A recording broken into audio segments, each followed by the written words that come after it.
I learned who my family really was the night I asked them for $5,000, and every single one of them thought I was joking. The doctor's words were still echoing in my head when my brother laughed into the phone.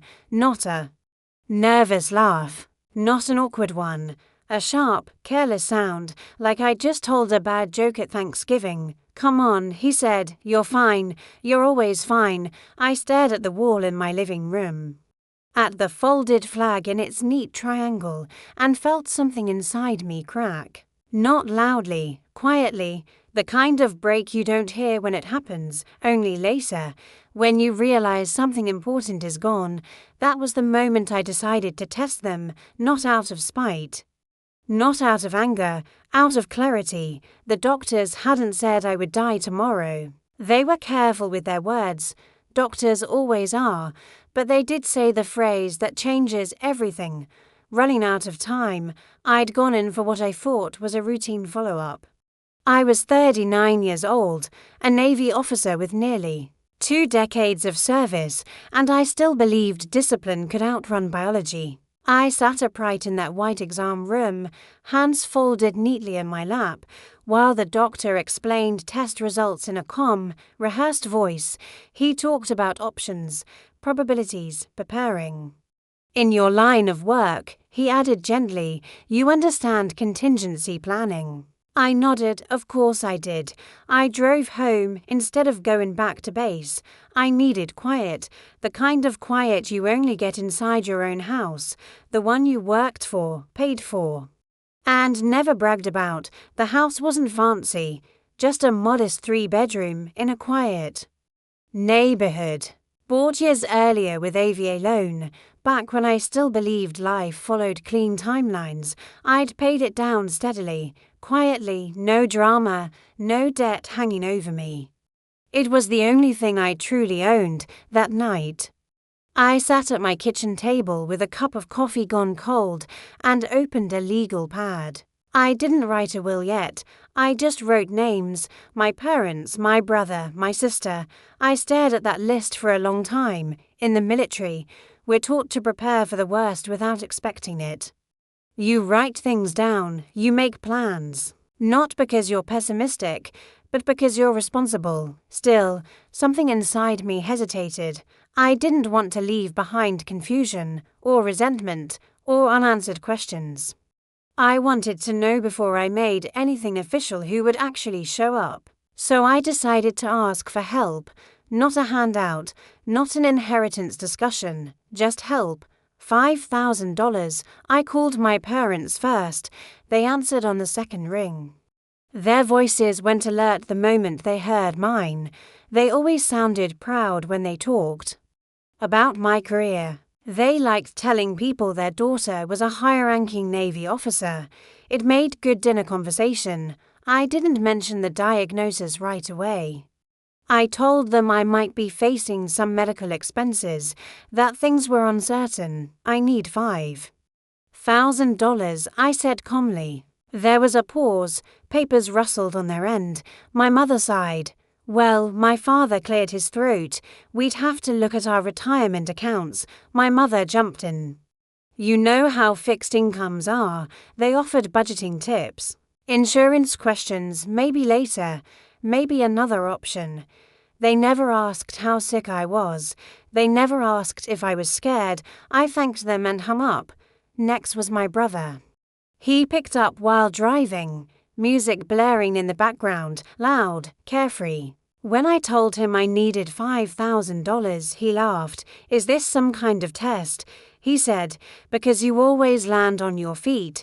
I waited for him to say more. He didn't, after we hung up. I sat very still and felt something heavy settle in my chest. Something permanent. Then my phone rang again. It was my sister. She didn't interrupt me. She never did. She listened all the way through, quietly. The way she always had when we were kids and our parents were too busy or too tired. I don't have that kind of money, she said. I understand, I told her. I have $1,500, she continued. It's not much, but I can drive up tonight. It's about 4 hours. I can be there. I closed my eyes. She didn't ask why.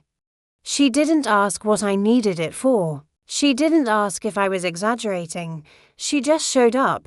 She arrived the next morning in her old sedan, bags under her eyes, hair pulled back in a tired knot. She brought groceries. She didn't mention the money again. She cleaned my kitchen without asking, made soup, sat with me through long stretches of silence like it was nothing at all. That night, she slept on my couch. I lay awake in my bed, staring at the ceiling, listening to the soft rhythm of her breathing from the other room. That was when I knew she had no idea what I was about to do. The next morning, after she left for a few hours to run errands, I sat alone at my kitchen table and stared at my phone. What I was about to do felt strange, calculated, almost cold. But I wasn't trying to trap anyone. I wasn't plotting revenge. I wasn't setting a clever snare. I was looking for clarity, the kind that doesn't come from words or promises, but from what people do when there's nothing in it for them in the Navy. You learn quickly that intentions don't matter much. Actions do. When things go wrong, nobody cares what you meant to do. They care about who showed up. I scrolled through my call history, my parents' careful excuses, my brother's laughter, my sister's quiet certainty, and then it hit me. None of them had asked how bad it really was.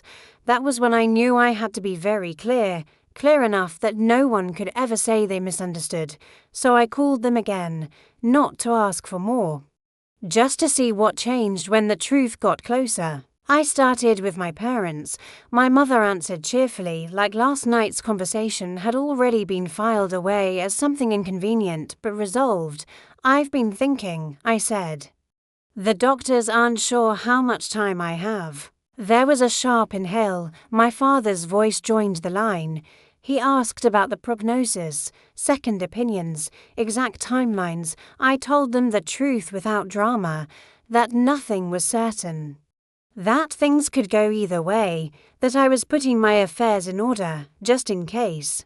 My father cleared his throat. "You've always been strong," he said. "You've handled worse than this." My mother added, "And you're single. You don't have dependents. That helps." I waited.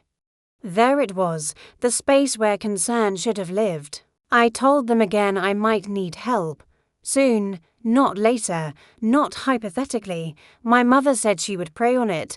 My father said we'd talk again after the weekend. Neither of them offered the money.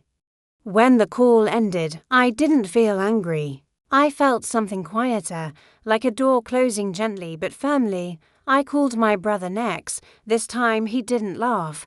"So this is serious?" he asked. "Yes," I said. There was a pause. I imagined him calculating what this meant for him. "Well," he said finally, "you've always been the responsible one. I figured you'd have everything covered." I asked him directly if he could help. He sighed, talked about expenses. A trip he didn't want to cancel. "You understand, right?" he said. "I do." I hung up and set my phone face down on the table. The house was quiet, just the hum of the refrigerator, a lawn mower somewhere down the block, ordinary life going on. Completely unaware that mine had shifted. That afternoon, my sister came back with groceries and a stack of old photo albums she'd found in my closet. "I thought we could go through these," she said. We sat on the floor flipping through decades of memories, holidays, birthdays, the three of us as kids in front of the same house we grew up in. She didn't ask about my parents. She didn't ask about my brother. She didn't ask if I'd changed my mind. She just stayed, and that's when I understood something I would never forget. Some people love you with words. Some people love you with excuses. And some people love you with their presence, their time, their quiet willingness to carry weight they were never asked to carry. That night, when I finally told her everything, she didn't get angry for me. She just reached over, took my hand, and held it. And in that moment, I knew exactly who my real family was.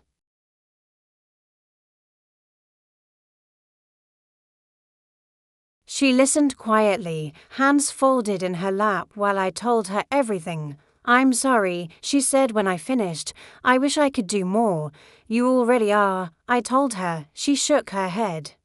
"I just wish they'd been there for you." So did I. Later that night, after she went to bed, I took out the legal pad again. This time I didn't just write names, I wrote truths beside them. Who called back? Who didn't? Who showed up? Who stayed away? I thought about fairness, about what people mean when they talk about splitting things evenly. In my family, fair had always meant equal, no matter who carried the weight and who didn't. But sitting there in the dim kitchen light, I remembered something the Navy had taught me long ago, and I'd somehow forgotten at home. Fair doesn't mean equal. Fair means earned. The next day, I called a JAG officer I trusted, someone I'd worked with years earlier. I told him I needed help preparing documents, nothing dramatic. Just responsible planning. He didn't ask why, he didn't pry, he just scheduled a time to meet. When I hung up, I felt calm, not relieved, just clear. The test was already over. I didn't tell my sister what I was planning. I didn't tell anyone. I wanted the decision to stand on its own, untouched by gratitude or guilt. That night, lying in bed, I listened to the familiar sounds of the house, the creak of floorboards, the steady tick of the clock in the hallway. I thought about how easily people talk about love, about family, about being there for one another, and how rare it is to see it proven. The doctors said I was running out of time. What they didn't know was that time had just given me something priceless. The truth, my sister never announced what she was doing. She just did it. The morning after my call with the JAG officer, I woke to the soft clink of dishes in the kitchen. For a moment, I forgot she was there.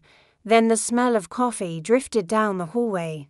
And I remembered she stood at the counter in an old sweatshirt, hair pulled back, moving quietly so she wouldn't wake me. When she noticed me, she smiled like she'd been there forever.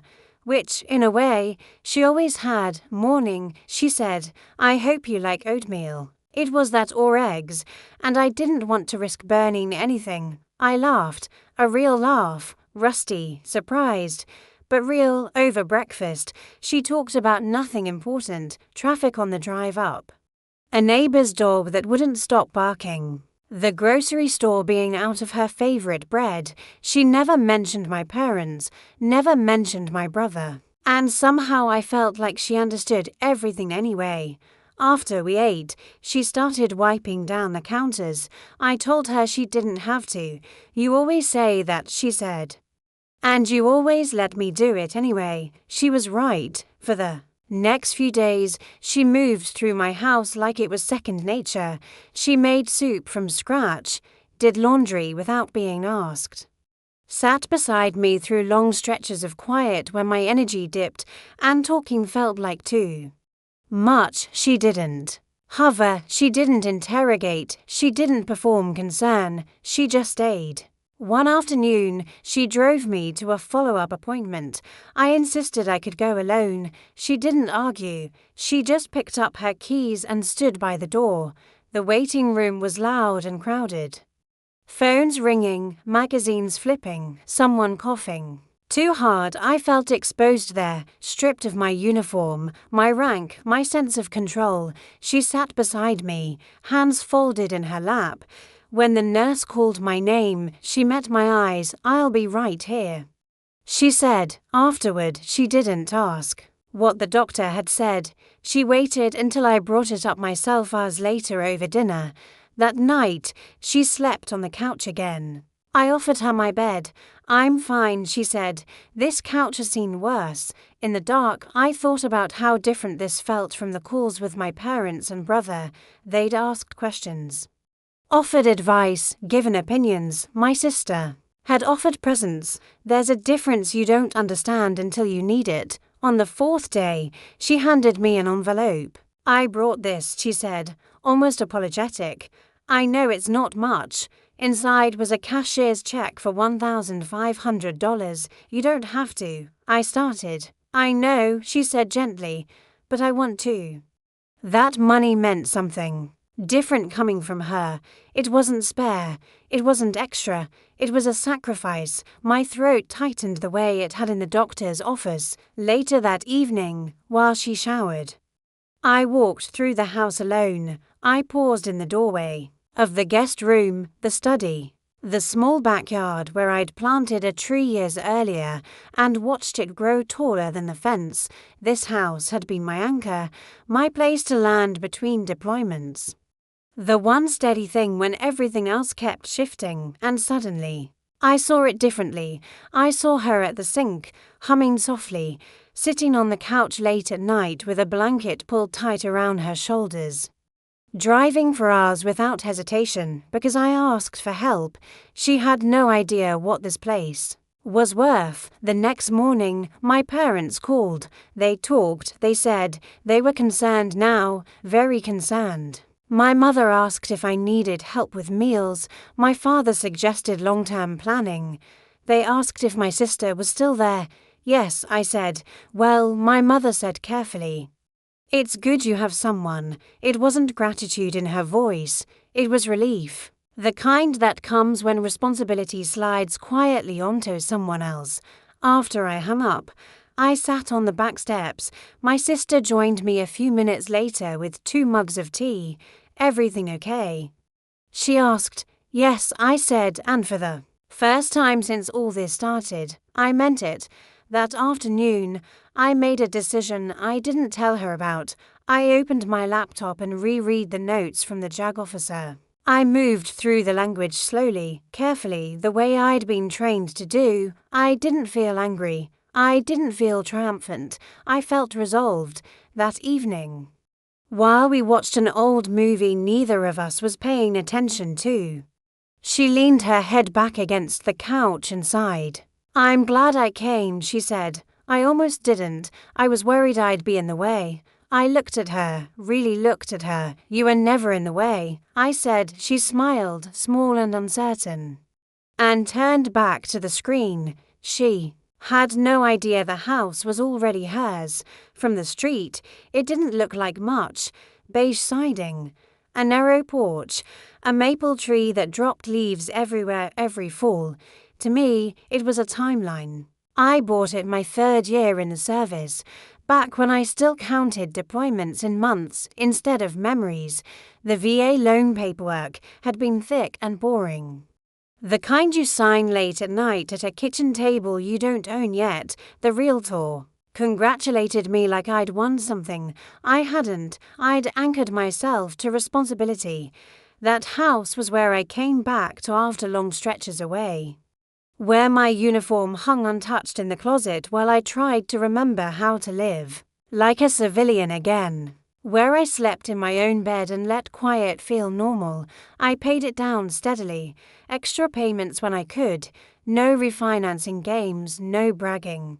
The mortgage shrank quietly.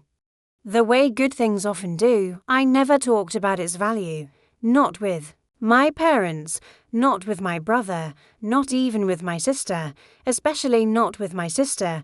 She would have waved it off, said it didn't matter, said she was fine where she was. She always said that, even when she wasn't.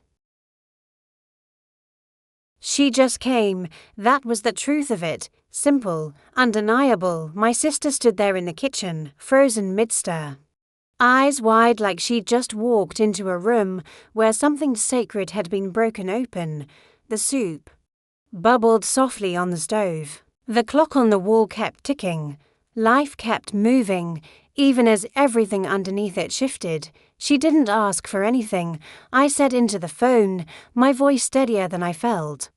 She didn't know about the will. She didn't know about the money. She just showed up when I asked for help.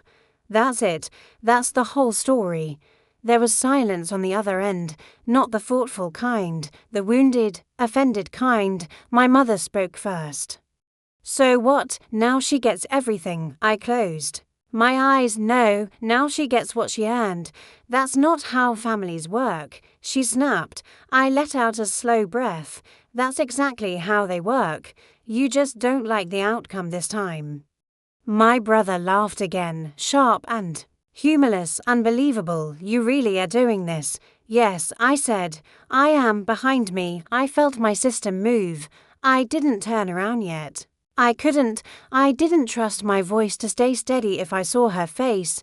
My father cleared his throat. Son, you're making a permanent decision based on a temporary situation. I opened my eyes and stared at the grain in the kitchen table. No, I'm making a permanent decision based on a lifelong pattern. Another silence, heavier now. You always land on your feet, my brother said. You always handle things. So we figured you didn't really need us. Something in me finally cracked open at that. That's the problem, I said quietly. You all decided who I was for me. You decided I didn't need anyone, and then you acted like that was my choice. My sister made a small sound behind me, a breath she hadn't meant to let out. My mother's voice softened, just a little. You should have told us it was that serious. I did, I said. You just didn't believe me. Another pause. Then the question I'd been waiting for. So you're really giving her the house? Yes, that's final. Yes, my mother exhaled hard. Then I guess we know where we stand. I almost laughed at that, almost. You've always known where you stood. I said, you just never thought it would matter. I ended the call before anyone could say anything else. The kitchen felt too quiet afterward, the kind of quiet that rings in your ears. I finally turned around. My sister was gripping the ladle with both hands like it was the only solid thing in the room. Her eyes were glossy, confused, hurt, overwhelmed. Are you okay? She asked softly. I nodded. Yeah, I am now, she swallowed. They were talking about me. Yes, her shoulders sagged. I didn't want to cause problems. You didn't, I said. You revealed them. She looked down at the floor. What were they arguing about? I walked over and gently took the ladle from her hand, set it on the counter. The house, I said. Her head snapped up. What about it? I met her eyes. It's yours. For a second, she didn't react at all. Like her brain had refused to translate the words. Don't joke like that, she whispered. I'm not joking. Her mouth opened, then closed again. Why would you? Because you showed up. I said, because you stayed. Because you gave when you didn't have extra. Because you were here when I was scared and tired and trying not to admit either one. Tears spilled over then, quiet, unapologetic. I didn't do any of that for this, she said. I know, I replied. That's why it's yours. She shook her head slowly. I can't take your house. You already have, I said gently. You just didn't know it yet. She sank into the nearest chair.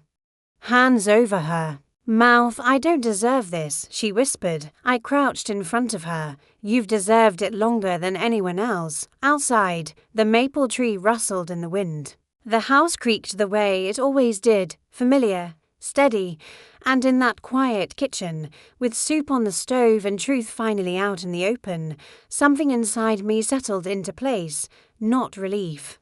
Alignment, the kind that only comes when your actions finally match your values, the kind that tells you, without a single doubt, that you chose right.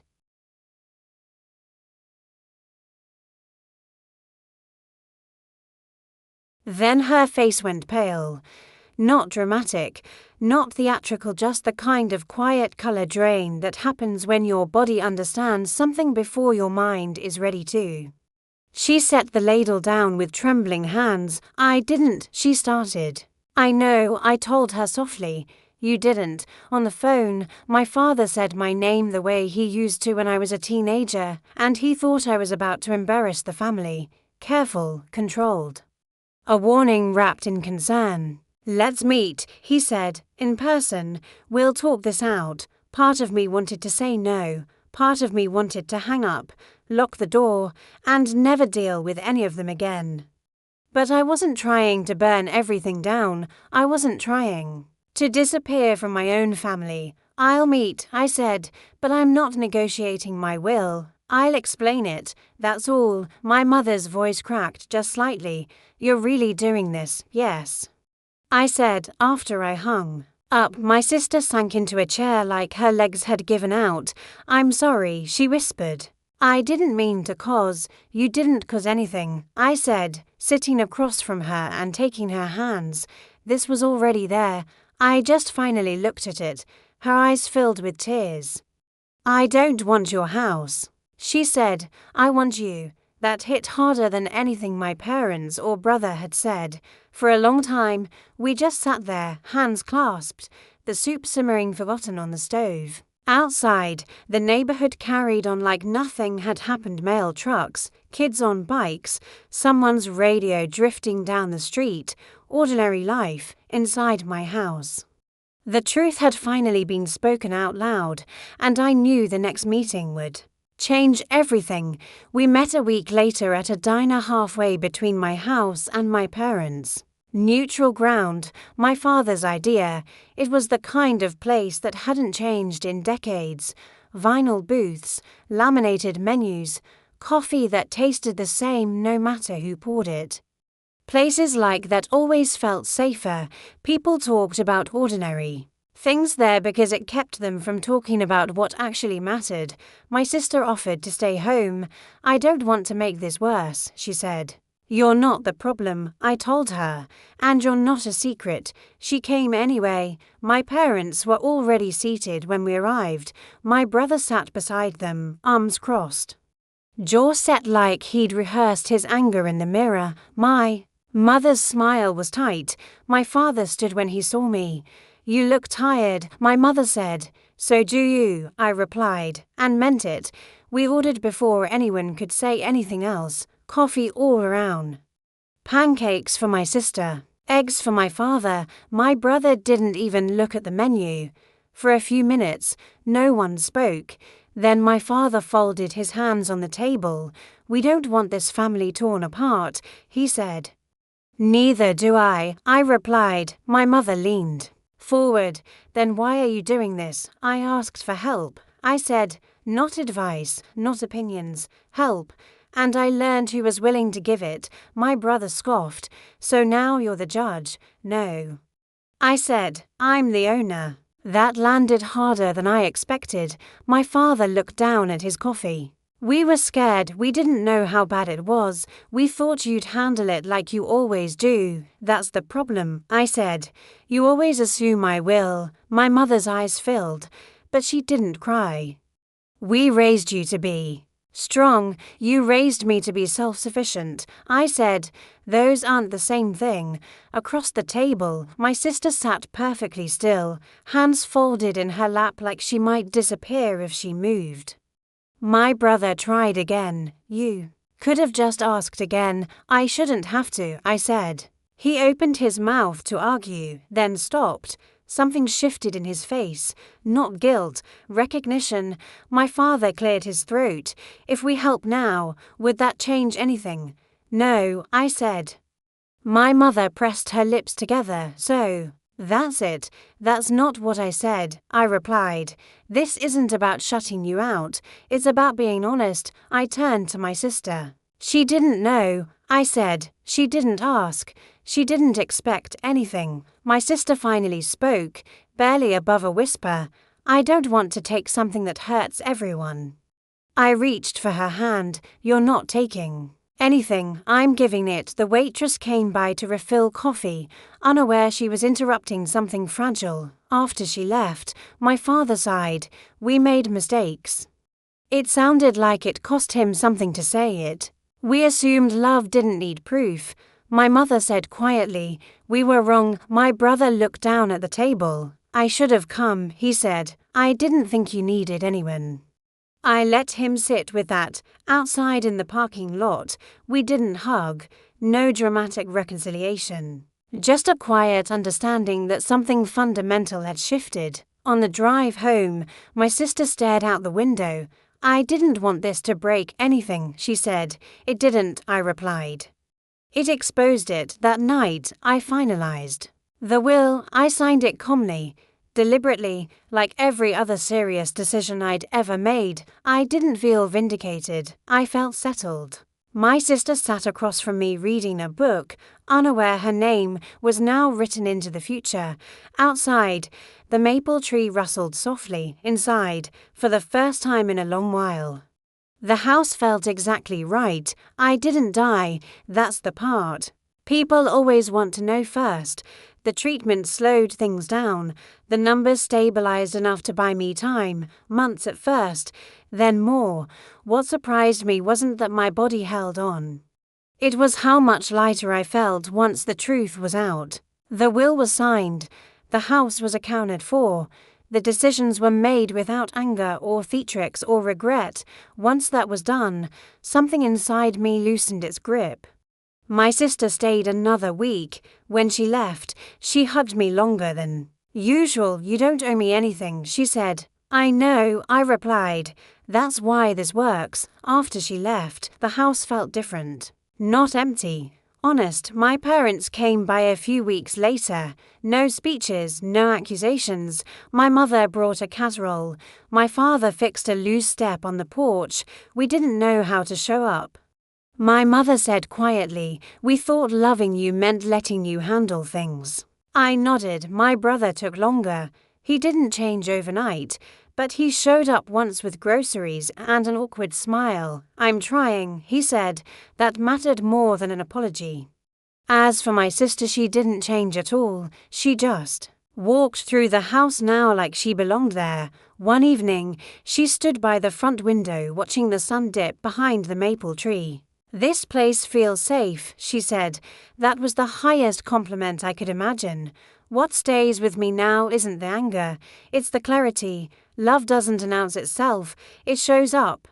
It drives for hours with no questions, it sleeps on the couch, it washes dishes without asking, it stays when there's nothing to gain. Fair doesn't mean equal, fair means intentional, and sometimes the quiet ones, the steady ones, the ones who never ask for anything, are the ones who deserve everything.